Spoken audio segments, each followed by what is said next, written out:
સુખી થવાના રસ્તાઓ બહુ સિમ્પલ છે. આપણે આખી જિંદગી દુઃખી થાય છીએ.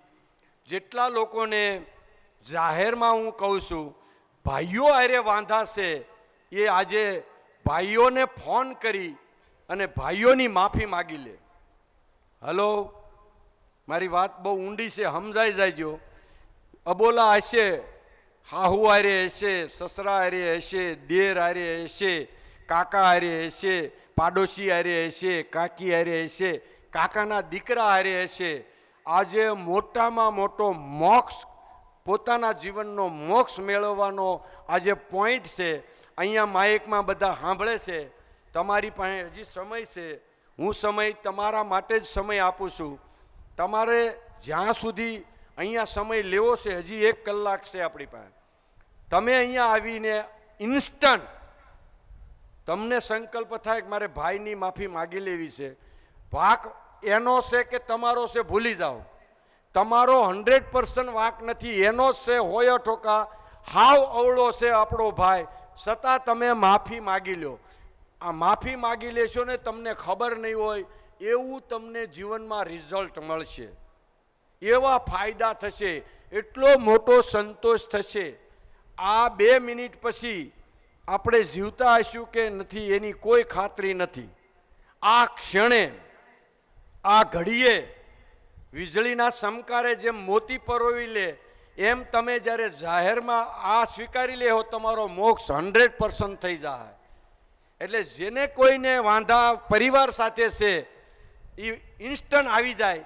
મારી વાત રોકી અને જાહેરમાં અહીંયા સ્ટેજ ઉપર માફી માગી લે. ફોન કરવાની જરૂર નહીં પડે. એ ટીવી ઉપર સાંભળે છે અને મીડિયાની એટલી મોટી અત્યારે યુદ્ધ ચાલે છે કે તમે ત્યાં નહીં પોગો ને એ પહેલાં એનો તમારો મેસેજ પોગી ગયો હોય છે. અને મેસેજ પોગી ગયા એ તમને સામે લેવા આવશે અને ઘરે જઈને બથ ભરીને તમને મળશે. તમે ખાલી અહીંયા બોલ્યા હશો ને, તમારી પાસે એટલી બધી એનર્જી, તમારા રોમટા ખડા થઈ જાય છે. એવું તમને ફળ ગંગા કિનારેથી ઘરે જાઓ ને ત્યારે મળશે. હાહુવારે હોય, જો ભાઈ શુદ્ધ નથી, આટલા બધા બેઠા છે એમાં ભાઈઓ હારે અબોલા ન હોય એવું હાવ શુદ્ધ આ યાત્રા નહીં હોય. કાકા કાકી હારે, મામા માસી હારે, દાદા દાદી હારે, કુટુંબ હારે અબોલા નહીં હોય એવો કોઈ હશે નહીં. આમાં 5-10 જણા તો હશે જ. 5-10 જણા કે 5 જણા જ્યારે સ્વીકારશે કે મારે મારા ભાઈની હારે સંબંધ સુધારી લેવા છે, મારે હજી જેટલું જીવન વધ્યું છે જીવી લેવું છે અને માણી લેવું છે. મોક્ષ કોને કહેવાય ખબર? મરતા સમયે જીવનમાં એક પણ અપેક્ષા ન રહે, એક પણ વાત મનમાં ન રહે, એક પણ મેલ મનમાં ન રહે. અને મરવાની જ્યારે આનંદ આવે, તમને એમ થાય કે મારી યાત્રા એક પવિત્ર જગ્યાએ યાત્રા કરવા હું જઈ રહ્યો છું.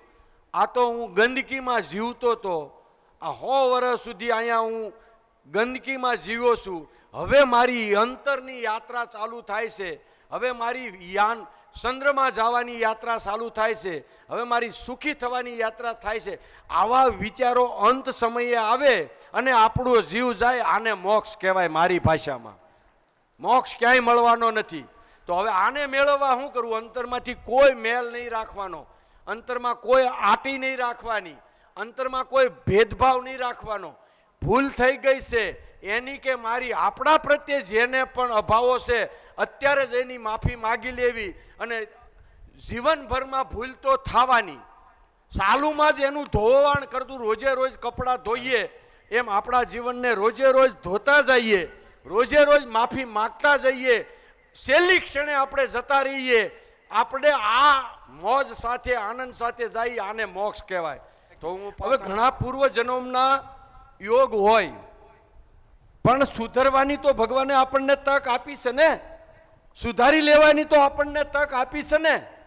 આ મોકો છે, એના ઘરે જઈને જાઓ તો આથી ઉત્તમ.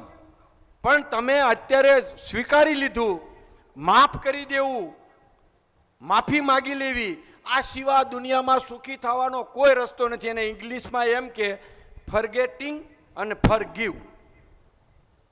માફ કરી દેવું અને માફી માગી લેવી. આ સિવાય કોઈ શોર્ટકટ નથી જીવનમાં સુખી થવા. આપણે કોઈના માટે માફી નથી માંગવાની, આપણા માટે માગવાની. આપણે તો સુખી થઈ ગયા ને. આપણે વજન લઈને ફરતા હતા, આપણે આખા દુનિયાની ઉપાધિ લઈને ફરતા હતા, પીડા લઈને ફરતા હતા, પણ આ પીડામાંથી આપણે મુક્ત થઈ ગયા. આને મોક્ષ કહેવાય. તમે જ્યારે મુક્ત થઈ જાઓ અને તમને જ્યારે આનંદની લહેરો ફૂટવા મળે, ડાયાબિટીસ જતી રહે, પ્રેશર જતા રહે, દુનિયાની બધી બ્લોકેજ જતી રહે. બ્લોકેજ છે ને ખાવા કરતાં વિચારથી ઝાઝી આવે છે. હું બહુ વિચારીને કહું છું. આ કચરો પેટમાં ખાવા રૂપી તો કચરો નાખી છી, વિચાર રૂપી બહુ કચરો નાખી છી. જે માણા નેગેટિવ છે ને, મોઢા જેના મવડાઈ ગયા છે ને, હસમુખા મોઢા જ આપણે જન્મ્યા ત્યારે ભગવાને હસતા હસતા જીવ આપ્યો તો, આપણને જન્મ આપ્યો તો, પણ જન્મ બહાર નીકળ્યા ને રડવાનું ચાલુ કર્યું અને હજી સુધી રડ જ કરીએ છીએ. મોઢા એમાં કદરૂપા થઈ ગયા, નકર ભગવાને તો આપણને ઐશ્વર્યા રાય જેવા મોઢા આપ્યા. આપણને મોળા ભગવાને બનાવ્યા નથી. આપણે ક્યારેય હસ્યા નથી, કોઈને સુખ વેચ્યું નથી, કોઈના દુઃખમાં ભાગ લીધો નથી, બધાને નડ જ કર્યા છીએ. આપણું કદરૂપું જીવન થઈ ગયું અને કદરૂપું મોઢું થઈ ગયું. આપણને તો હવે બીજા બધા રાહ જોઈને ઊભા છે કે આ ઘો ક્યાંથી જાય. આપણે આપણું જીવન બદલાયું છે. કારણ કે તમે ભણેલ ગણેલ ને એટલે જલ્દી કોશ ન વળે. હું આ તમારી કોશ વાળું છું, આ મગજમાં રાખજો. ભણેલ અભણ માણસ છે ને બહુ જલ્દી સ્વીકારી લેશે. ભણેલે જેટલું બગાડ્યું ને એટલું અભણે નથી બગાડ્યું. બુદ્ધિશાળીએ જેટલું બગાડ્યું આ દેશનું, એટલું ઓછી બુદ્ધિવાળાએ નથી બગાડ્યું. જે માણસનું લોકો સાંભળે છે, લોકો જેનું માને છે, એને જેટલું દુનિયાનું બગાડ્યું છે ને એટલું બીજાએ નથી બગાડ્યું. કારણ કે આપણી જવાબદારી છે, આપણું આચરણ, આપણું વર્તન, આપણો આ સમાજ અને આપણો આ દેશ આપણામાંથી શીખે છે ને આપણને ફોલો કરે છે. એટલે જો દીકરાઓ છે ને મા બાપ પ્રેમથી જીવે ને એટલે બહુ રાજી થાય છે. તમારે દીકરાઓને ખુશ કરવા હોય ને, અતિ ખુશ કરવા હોય, માતાઓને દાદાઓ બેયને આ સાંભળવા જેવું છે. તમે 60 વર્ષ થયા, 65 વર્ષ થયા, જેટલા થયા એટલા, તમારા દીકરાને તમારે જો ખુશ કરવો હોય ને તો તમે પતિ પત્ની અઢળક પ્રેમ કરવા માંડો. એ લોકો તમે બોલાવો છો ને એને ગમતું નથી, તમે મમ્મીને માન નથી આપતા, એ દીકરાને બિલકુલ ગમતું નથી. પપ્પાને માન મમ્મી નથી આપતી, એ દીકરીને બિલકુલ ગમતું નથી. તમે આ વિચાર કરજો. આપણા બધા ઘરમાં આવું ભૂલો થાય છે. પપ્પાને ઘરમાં ભાઈ માન ન આપે, હાઈએસ્ટ દીકરી દુઃખી થાય છે, એટલે કે બેન દુઃખી થાય છે. મમ્મીને જ્યારે પપ્પા માન ન આપે, દીકરો દુઃખી થાય છે. તો આપણે આપણું વર્તન સુધારતા નથી, આપણો એંગલ સુધારતા નથી, દીકરાઓને દુઃખી જ કરીએ છીએ. રોજ દીકરાઓ દુઃખી થાય છે. તમે પતિ પત્ની અઢળક પ્રેમ કરવા માંડો એવું દીકરા ઈચ્છે છે, એવું ચાહે છે. એટલે આપણી પાસે હવે જેટલું જીવન વધ્યું છે તો કાલે ત્યાં જઈને અઢળક પતિ પત્નીને પ્રેમ કરવાનો છે. દુનિયા જે કે દુનિયા ગઈ ભાડમાં. હારે બેહવાનું છે, હારે રહેવાનું છે, હારે ખાવાનું છે, અને ભલે દુનિયાને જેવું લાગે એવું પતિ પત્નીને પ્રેમથી જીવવાનું છે ને રહેવાનું છે. પતિ કે પત્ની દુનિયાને ભૂલી જાય. આજના યંગસ્ટરો સંબંધ થાય, હજી લગ્ન ન થયા હોય ને જીવતા હોય ને એવું આપણે જીવવાનું છે. એને જે કરવું એવું કરે. તમને આમાંય મોક્ષ મળી જાય.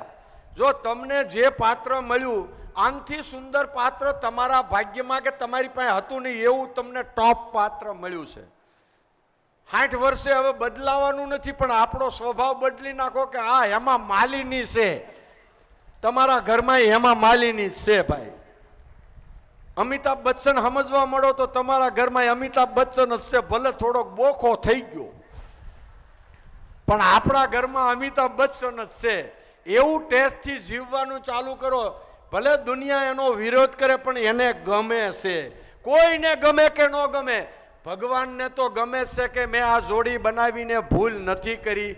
એકાબીજાએ અઢળક પ્રેમ દીધો છે, પ્રેમ વેચ્યો છે અને જીવીને મેં ધરતી ઉપર આને જન્મ આપ્યો, એ બેસ્ટ જીવીને આવ્યો છે. આ સંકલ્પ કરીને અહીંયાથી જવાનો છે. કોઈના કારણે નહીં, પોતાના સ્વભાવના કારણે. ભગવાનની કૃપા ત્યારે જ થાય આપણે હૃદયમાં પરિવર્તન લાવશું, આપણો સ્વભાવ આપણે ચેન્જ કરશું, એટલે ભગવાન આપણા બધા જ કામ કરશે નહીં, આપણે ત્યાં સેવા કરવા આવશે. આપણા ઘરે મંદિર બની જાય. આપણે મંદિરે જવાની જરૂર નથી, તમારું ઘર જ મંદિર બની જાય. આ આપણે પરિવર્તન લઈને જવાનું. ગંગા કિનારે આવ્યા છો, આ ગંગાનું જે માધ્યમ છે, તમારી 7 પેઢીને તમે સુધારી શકો. આ ગંગાની સ્ટોરી તમે વાંચજો.